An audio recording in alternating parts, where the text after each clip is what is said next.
E agora, quais são as estratégias que a gente monta para depois dessa crise do coronavírus? Quanto tempo ela vai durar? O que a gente pode esperar? O que a gente vai fazer? O que a gente vai tentar discutir hoje nesse vídeo, onde principalmente a gente vai tentar entender o retrato, fazer algumas análises e propor alguns inícios de estratégia. Esse vídeo é o primeiro de três, depois a gente vai falar sobre micro-respostas e sobre macro-respostas, são os próximos dois vídeos, eu queria convidar você a assistir desde agora. Porém, antes da gente começar a falar, vai ser aquele merchan de sempre aqui no comecinho. Por favor, se inscreve se você não está inscrito ainda, ativa o sininho para você receber as notificações, tá? Dá um gostei, por quê? Porque isso aqui não é monetizado, a gente não vai fazer isso com monetização, esse é um serviço da Casa da Videira que a gente está simplesmente compartilhando com nossos amigos aquilo que a gente tem refletido internamente, para que a gente possa gerar algum tipo de diálogo.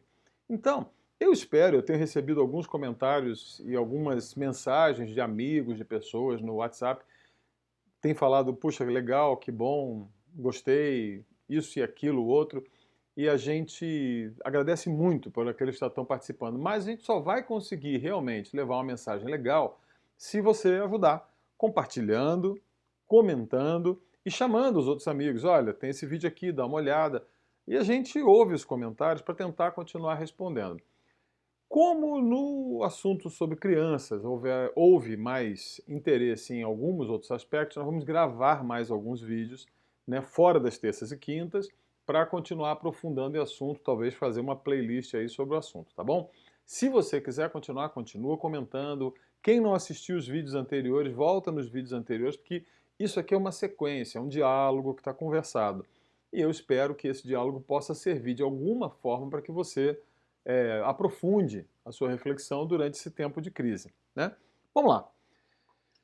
Primeiro, por mais que a gente pudesse fazer uma psicanálise desse tempo de crise que a gente tem, né, é melhor a gente começar a pensar como é que a gente vai fazer quando sair dela. Agora, quando sair dele, quer dizer o quê?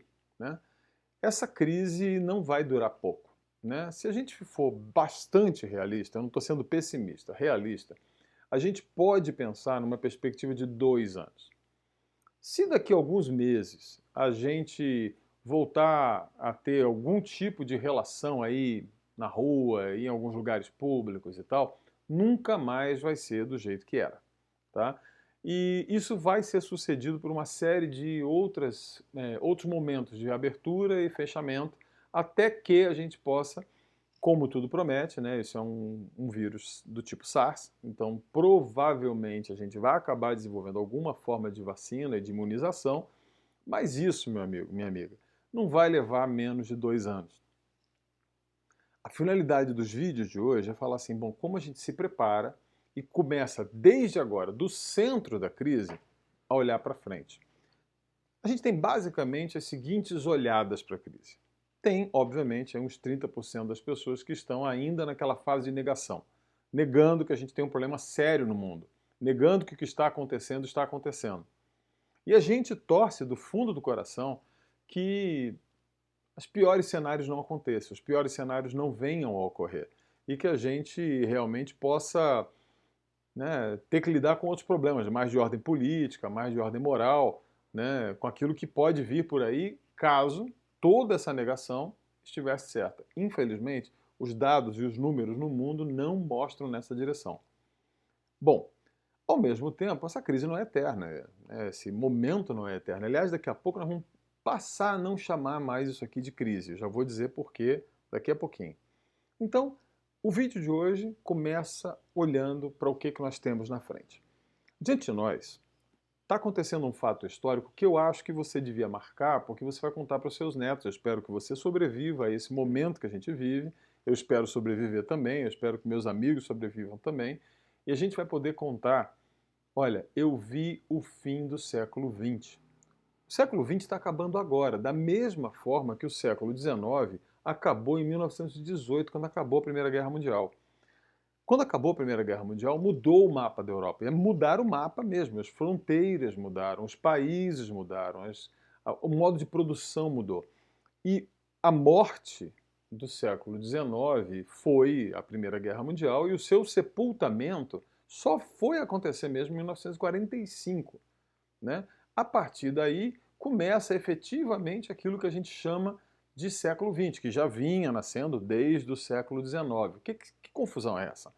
Porque o século que a gente marca no tempo não é igual ao século social, que acontece de acordo com fluxos de pessoas, de populações, de culturas, e não são tão marcadinhos assim, tipo, olha, 1901 começou o século XX. Não. O século XX foi começar mesmo embalado depois de 1917, com a Revolução Bolchevique, 1918, com o fim da Primeira Guerra Mundial, 1919, com a ascensão do fascismo na Itália, 1933, com a ascensão do nazismo na Alemanha. Isso foi dando a cara do século XX, com a sua crise de nascimento, e aí a gente teve, a partir de 45, né, a efetivação desse mundo que foi, sinceramente, a experiência mais abundante, mais exagerada, mais de extremos que a humanidade viveu até hoje.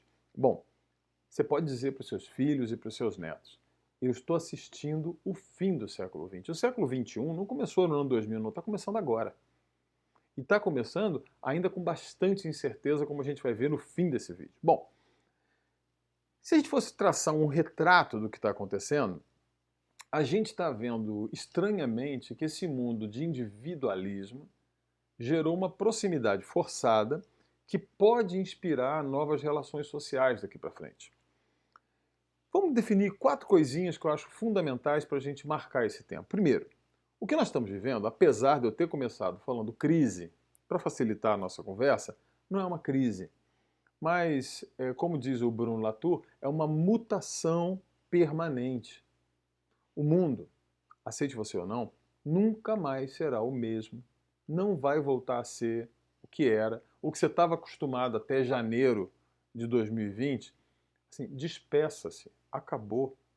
Sabe aquelas idas ao shopping, sabe a aglomeração de gente, sabe soprar a velhinha em cima do bolo no aniversário? Acabou, meu irmão. Ninguém mais vai fazer isso. Essas coisas vão mudar daqui para frente. O tipo de comércio que a gente faz, o trabalho, aquelas longas reuniões desnecessárias no trabalho, aquele monte de congraçamento social absolutamente superficial, tudo isso faz parte do passado. Pode começar a preparar suas memórias para contar para os seus netos como é que foi. O que nós estamos vivendo é um desses raros momentos em que ocorre uma mutação permanente, uma mutação ecológica, desta vez de uma ecologia no nível social, né? É uma mutação social que a gente está vivendo. Então, para de chamar isso de crise por um motivo. Crise a gente atravessa. Crise a gente passa e depois volta ao normal. Você fica doente, perde um ente querido, você perde o emprego, fica sem dinheiro, posso passar uma crise existencial. A gente atravessa a crise e depois volta à vida normal.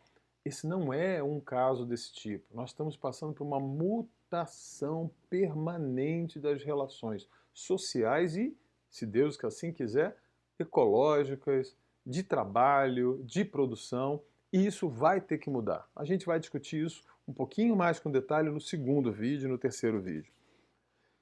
Outra coisa que eu queria falar para você, que essa crise que deu uma freada e que hoje tem 4 bilhões de pessoas dentro de casa no mundo, fechadas, as pessoas estão isoladas, em maior ou menor grau, ela é o preâmbulo de uma tragédia ambiental que já está determinada aí para frente. Eu ontem vi, uma amiga me enviou a foto do Rio Paraná, o rio dos mais importantes. Se você quiser saber, isso tem a ver com Foz do Iguaçu, com o Rio da Prata, e você olha e não acredita. A gente tem uma crise hídrica acontecendo, a gente tem uma crise no ar que está acontecendo, a gente tem uma crise terrível de perda de solo, de contaminação ambiental e de perda de espécies. A próxima crise, ela vai ser de diferente natureza dessa, porque nessa a gente está recuperando o papel do Estado. Poxa, o Estado é importante, o SUS é importante, né? A gente ter sistema público de saúde, a gente está vendo o que acontece, a tragédia que acontece em países como os Estados Unidos, que extinguiram o sistema de saúde, ou lá em Bérgamo, em Milão, na Itália, onde ficou tudo na mão dos planos de saúde. A gente viu o que que deu. Ou seja, o mercado, a mão invisível do mercado, beleléu, não deu conta como não havia dado conta em 2008. E o Estado veio e resolveu. Agora, 2018, 2020, o Estado está vindo e está tentando fazer a sua parte. Agora, a próxima crise de natureza ambiental, se você não começar a se adaptar para ela agora, creia-me, nem o mercado nem o Estado vão ser capazes de dar uma resposta adequada. Ou seja, só sobrevive, e aí eu quero ser bem darwiniano nesse ponto, quem se adaptar. A gente vai falar sobre isso também daqui a pouquinho. Terceira coisa que a gente precisa ter bem na cabeça. Todas as mentiras que nós vínhamos falando foram desafiadas. Foram desafiadas as mentiras que diziam para a gente nós não podemos parar. Lembra? São Paulo não pode parar, o mundo não pode parar, acelera São Paulo, era um slogan de 2018, se eu não estou errado, né? Acelera São Paulo, acelera. Nós não podemos parar. Não, eu não posso ficar em casa. Não, eu não posso eu não posso parar. Não, eu não posso ficar com meus filhos em casa. Não, eu não posso. Agora você pode, entendeu? Ou seja, era mentira. Aliás, eu tenho ouvido muitos relatos de gente que está preocupada, ansiosa porque está em casa, mas muita gente falando, peraí, eu estou gastando muito menos, eu estou comprando menos, eu estou mais feliz, cara, eu estou gostando de ficar em casa. Está sendo bom. Podia parar. Era mentira. Era mentira que você não podia ser solidário, era mentira que você não podia se lembrar que tem família, se lembrar que tem amigo, que isso é importante, que tudo era aquela psicopatia. Hoje eu gostei muito de ouvir um vídeo de manhã em que uma pessoa do mercado financeiro falava, olha, onde você acha psicopata? Na cadeia e no mercado financeiro. É um bando de psicopata. Por que é um psicopata? É alguém incapaz de simpatizar, de empatizar, de ter compaixão, de colocar-se no lugar do outro. Então, se ele tiver que vender debênture para você e acabar com as suas economias, ele vende. Se ele tiver que botar o lucro acima de tudo, acumulação de capital, ele quer saber no curto prazo, ele quer saber no trimestre o que ele vai ganhar. O bônus que ele recebe lá da empresa financeira dele é 3 meses depois. Depois eles que morram, eu vou para a praia. Então isso é um psicopata. Bom, esses caras mentiram para você. Não existe mais. Bom, e o último. Nós estamos um discurso muito assim, somos todos parte de uma grande irmandade, vivemos no mesmo planeta. Não, não vivemos no mesmo planeta. Eu vou te apontar assim, alguns dos planetas nos quais nós vivemos. Existe o planeta do 1%, que daqui a pouco eu vou falar que é a verdadeira elite, né, os proprietários mesmo. Existe o planeta da classe média, que pode se trancar em casa, que tem reserva, que olha para frente e fala, eu consigo ficar aí um ano com as minhas reservas, eu consigo ficar 3 meses, eu tenho comida, eu tenho 4 quartos na minha casa, quer dizer, cada pessoa pode ficar isolada no seu quarto, eu tenho aparelho eletrônico, eu tenho água, eu tenho sabão. Esse é um outro mundo. Tem o mundo de quem está tendo que enfrentar todo dia o trabalho essencial de estar na saúde, de estar trabalhando na frente, de estar atendendo população, de estar fazendo serviço essencial, para que você possa estar me assistindo aqui agora, para que você possa ter chance de se tratar na saúde se você precisar. Tem o mundo de quem mora na favela, quem mora na comunidade, quem mora lá num barraco com 6 pessoas dentro. Vai isolar como? E que não tem água. Não é que não tem álcool ou gel, não tem água. Tem a realidade da mãe que não tem uma cesta básica, que normalmente, nos últimos anos, passou a frequentar o mercado de consumo, mas só fazendo isso porque trabalha de dia para gastar de tarde, para dormir de noite, trabalhar de dia, e é todo dia. É o de hoje. Tem o mundo da população faminta. 1 bilhão de pessoas não come todo dia. Esse mundo você não faz parte dele. Então, vamos parar com esse papo de que nós estamos no mesmo planeta. São vários planetas. E se continuarmos assim, isso não vai dar certo. Ou seja, nós precisamos voltar a coabitar um mesmo planeta. Bom, segunda parte aqui do que eu queria falar com você, tem uma imagem do Jacques Ellul que sempre falou do progresso, né? Assim como o Illich falava do desenvolvimento como graves mitos do século XX, o século XX se caracteriza por essa locomotiva cada vez mais acelerada num nevoeiro, e na frente do nevoeiro tem um muro. Nesse momento, graças ao coronavírus, a gente deu um cavalo de pau na locomotiva. E tem um monte de gente trabalhando para fazer essa locomotiva voltar aos trilhos. Bom, se ela voltar aos trilhos, a próxima etapa é um muro. Não tenha dúvida, você só não está vendo ele, mas ele vai estar ali. E isso já era falado por autores como Jacques Ellul, como Ivan Illich, que eu citei agora. Bom, qual é então, para que a gente entenda, para que a gente possa montar uma estratégia, qual é a perspectiva, a consciência daquilo que a gente chama de elite? Vamos entender elite, tá bom? Elite não é você que tem uma SUV paga em 24 prestações, nem você que está pagando seu financiamento, ou você que tem um imposto de renda alto para pagar no fim do ano. Não, elite não paga imposto, meu amigo. Elite não gasta dinheiro. Elite tem bilhão, entendeu? Não é você. A herança da elite é da ordem de muitos zeros. E ela tem uma determinada consciência que eu acho que você deveria começar a botar na cabeça. Por quê? Daqui a pouco você já vai entender. Primeiro, que na consciência da elite, quando ela olha para essa crise do coronavírus, ela exibe a sua malignidade quando vê nisso a oportunidade de eliminar essa gente que entulha o planeta, essa gente, como diz o Bruno Latour, né? Essa gente que entulha o planeta, essa gente que não é igual, que a pele é diferente, que o cheiro... Quem assistiu aquele filme, como era o nome? Parasita, né? O Parasita, eles falam, pô, tem um cheiro diferente. Essa gente, acho que os outros fedem. Eles falam, cara, até que não é ruim morrer um bocado de velhinho, vai diminuir o custo de previdência, né? Morre um bocado de pobre. O que está assustando um pouco é que tem muita gente classe média, muito perto, morrendo também. Mas a elite mesmo, ela olha com muita malignidade. Segundo, é que ela demonstra a escravidão como um princípio. Principalmente a elite brasileira, que diz e vai para a rua com seus carrões batendo por aí buzina, volta para trabalhar, porque não sabe fazer nada.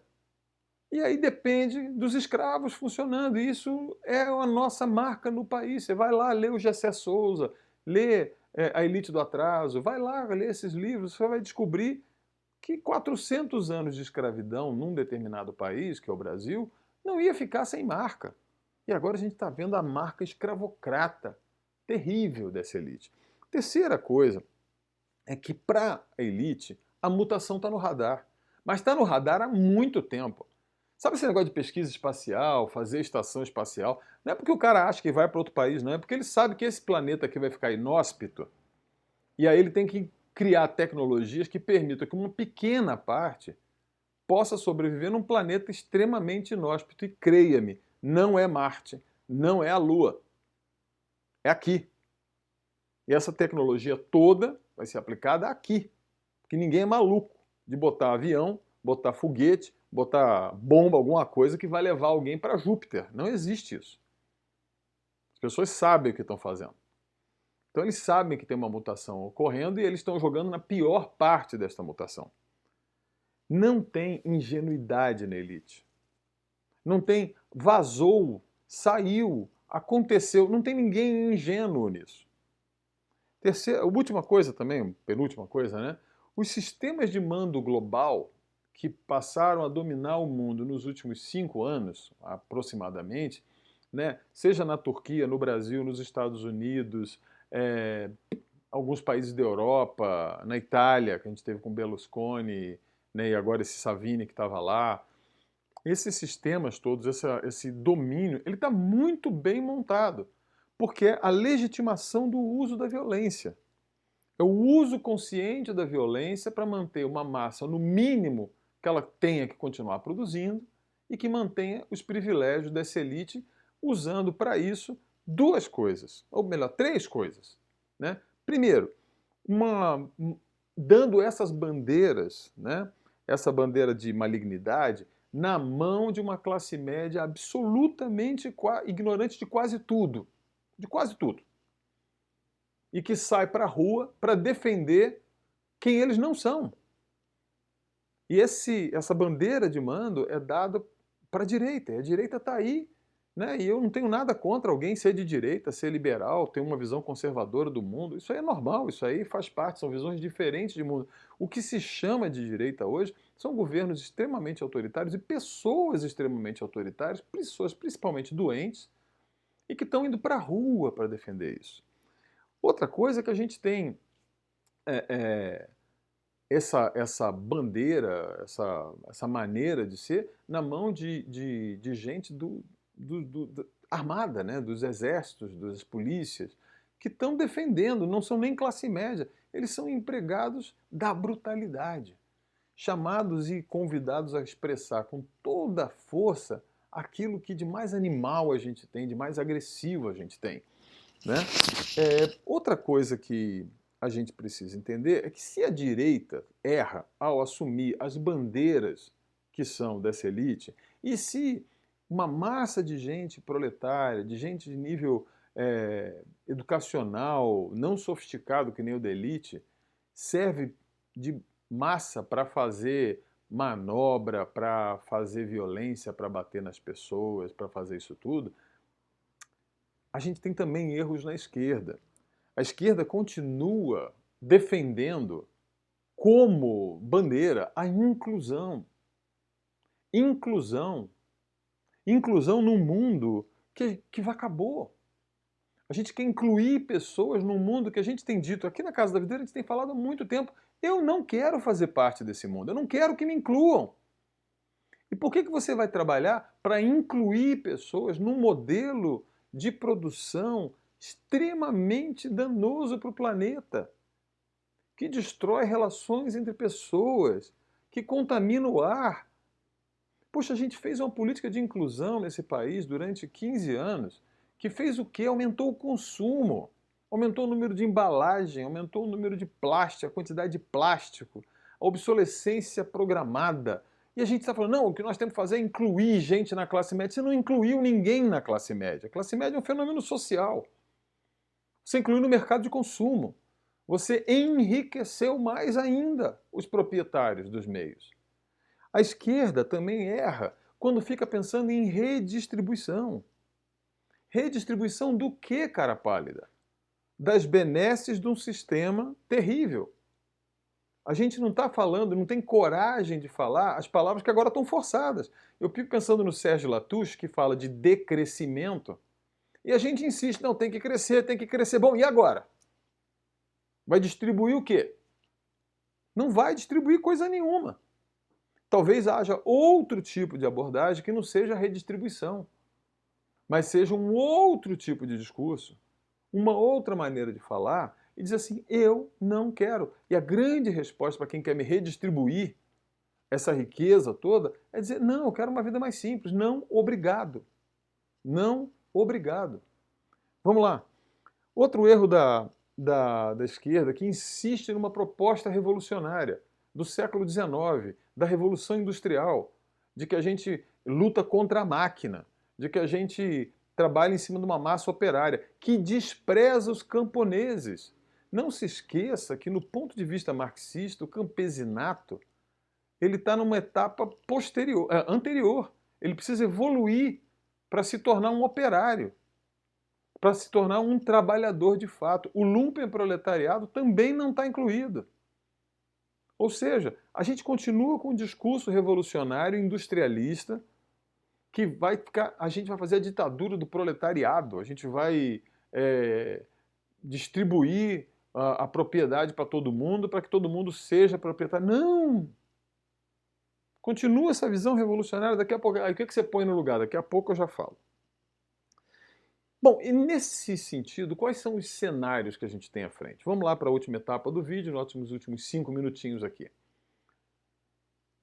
Se você olhar para frente, Immanuel Wallenstein, ele, há muito tempo, desde a década de 90, ele falava, né, que a gente estava vivendo a crise final do capitalismo, e essa era uma crise de acumulação, e essa crise de acumulação é uma crise que colocava diante da gente dois cenários.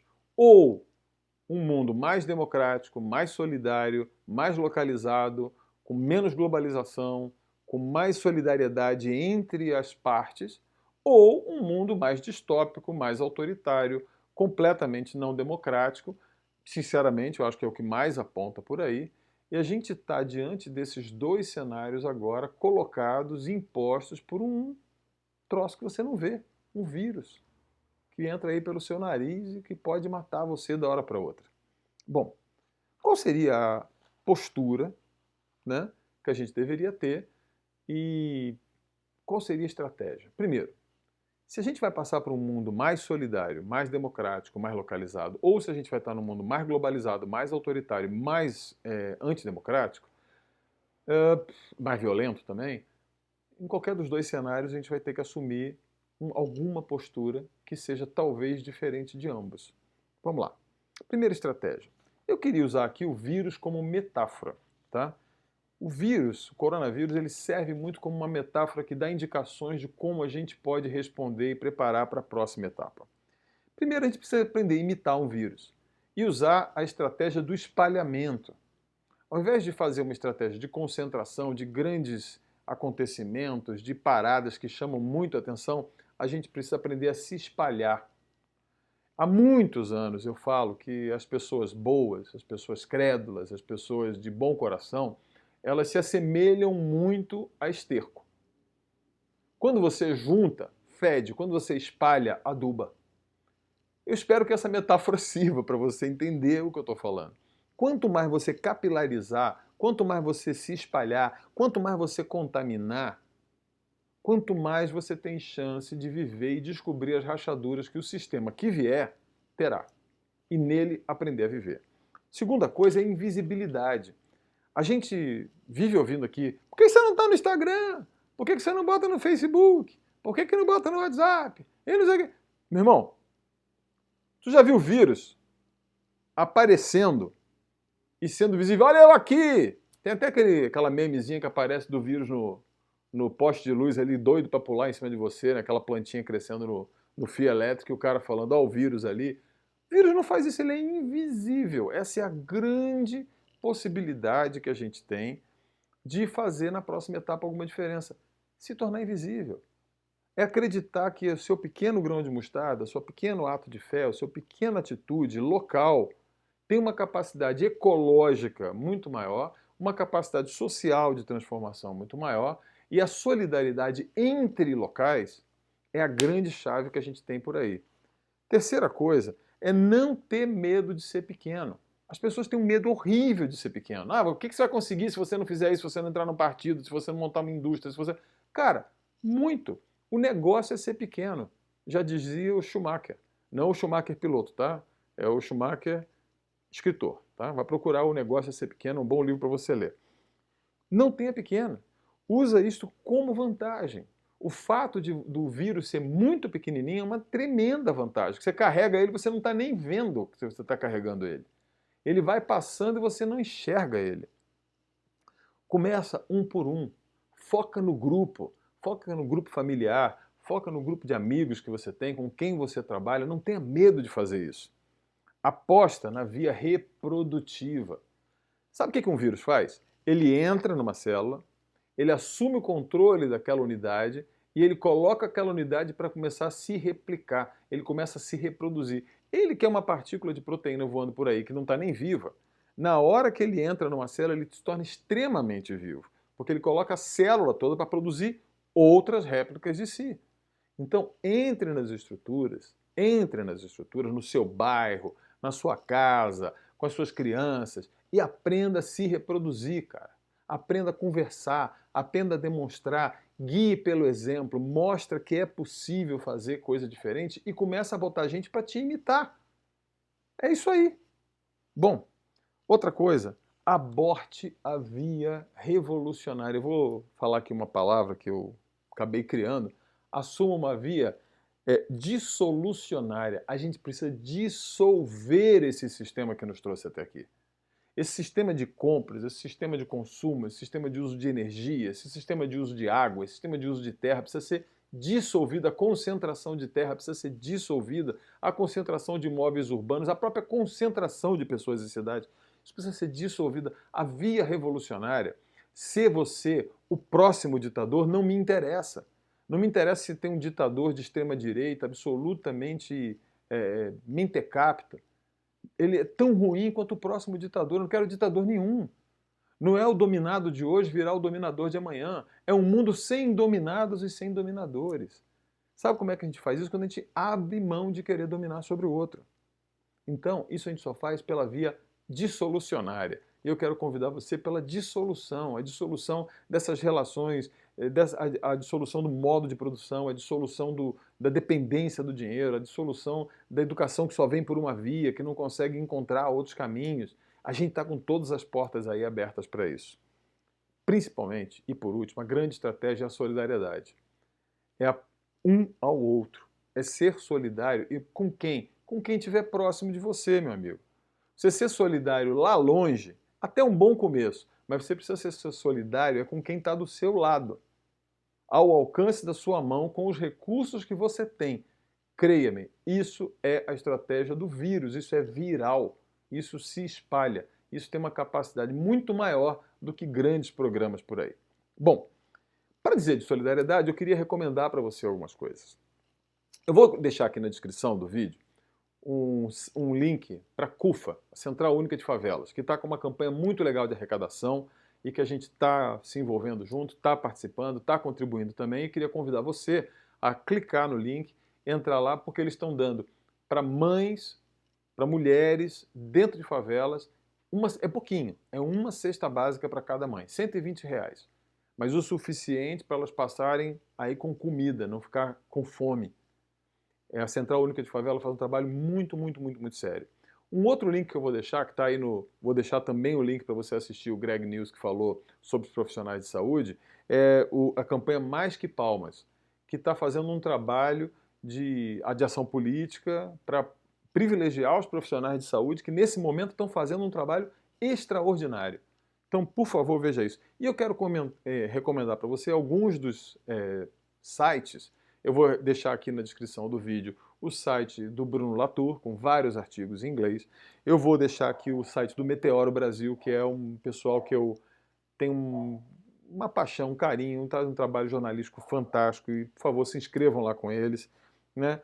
Vou deixar do Outras Palavras também, que é um site jornalístico muito interessante, com análises muito profundas, com textos muito legais, para que você possa olhar. E já vou adiantando, em termos práticos, nós vamos estar lançando, e aí não vai ser aqui nessa plataforma do E Agora, vai ser um outro canal, né? A gente vai lançar um curso, um EAD, tá? De hortas em pequenos espaços.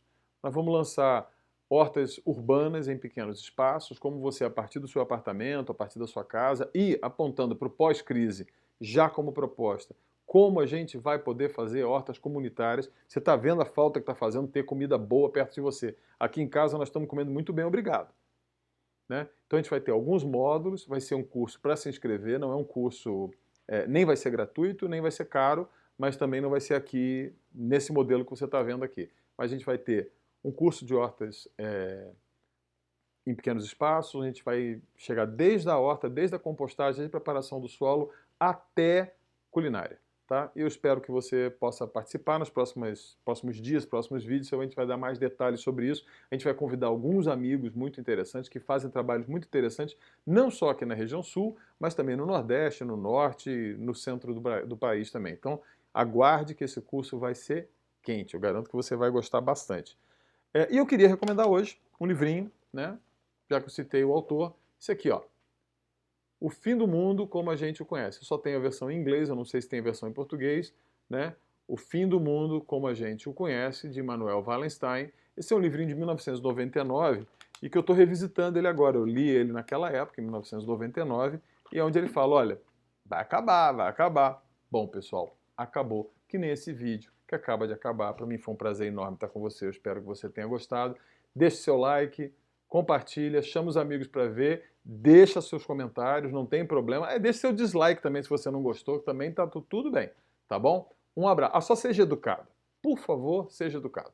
Se você não for para ser educado, guarde para você suas opiniões, tá bom? Um abraço e tudo de bom.